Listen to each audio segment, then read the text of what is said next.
Police DG जड़े police विभाग सर्वोच्च अधिकारी दीर्घ दिन पुलिस व्यवस्थार चोर धरिबा बड़ बड़ सब क्राइम को तार पर्दाफाश कर तार अभिज्ञता अधिक। मु पुलिस डीजी को गोटे मात्र प्रश्न एभली भारत वर्षर पृथ्वीर अति निष्ठुर निष्ठुरतम व्यक्ति निजको जितेबाला मारिदेवाई निष्पत्ति निए निजको निजे जाली दे ये करे सी से भयभीत हो जाए पारे ना। ये गोटे साइकोलॉजिकल थियोरी। मोर गोटे कथा बड़ंगा थाना बड़ंगा पोड़ी घटना खुद मुख्यमंत्री कहले बहु गुरुत्वपूर्ण तथ्य आमर हस्तगत है। खूब शीघ्र आम चोर को धरबू दुर्बृत्त माने जो सॉरी भूल कहली जो माने ए घटनार अपराधी तांको धरबू। कौन है 60 रु 70 जन व्यक्ति को संदिग्ध को आनी पचरा उचरा कले जड़े लोक धरी पारे क्या धरी ना एबे कहते पुलिस गोटे बयान एवं दवाई चाहूँगी जे घटनार कौन संदिग्ध व्यक्ति हाथ ना झीटी निजे निजको पोड़ी मारदे।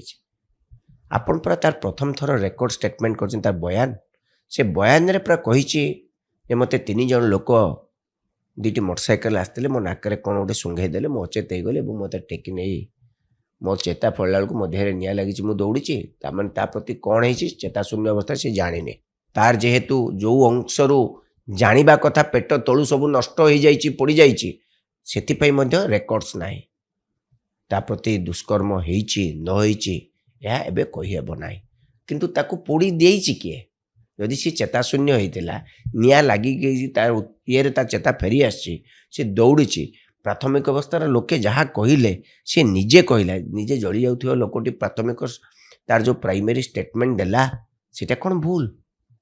सुप्रीम कोर्ट कौन कही जदि विक्टिम जहाँ स्टेटमेंट देइछि ता ही केवल एविडेंस अन्य एविडेंस को खोजा जावा कथा नुहे।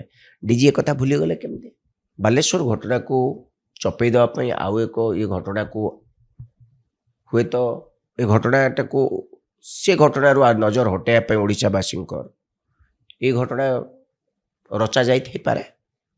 पुलिस डीजी निजे जानी थे पुलिस डीजी को मध्य कही दिया जे आपन जदि एथिरे किछि मुंड पुरैबो अधिक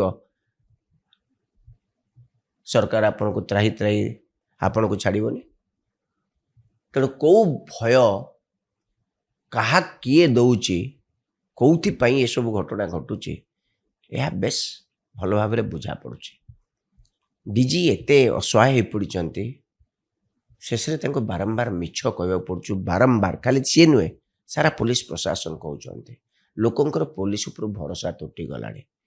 इस समय डीजी निजर नैतिक दृष्टिकोण तुरंत इस्तीफा दे चल जा उचित। आपड़ ये स्टेटमेंट नेला दिल्ली एम्स स्टेटमेंट नवा कथा नुहे।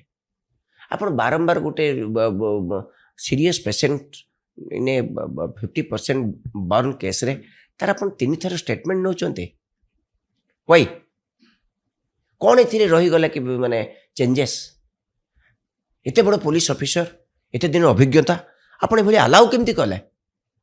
पुरी एसपी कौन कहले आमे चोरों पाखे पहुँच सारूँ खूब शीघ्र आमे दुर्बृत्तों पाखे पहुँच सारूँ खूब शीघ्र से आपण समस्ते जानवे आईन परिधि भितर को नहीं आसब। प्रभाती परिडा कौन कहले उपमुख्यमंत्री इन्वेस्टिगेशन शेष पर्यायर पहुँच सारे पुलिस ठीक जगह पहुँची खूब शीघ्र दुर्बृत्त मान धरा पड़े और आपण मैंने जानवे सब कथा कौन है सब बंद सब बंद।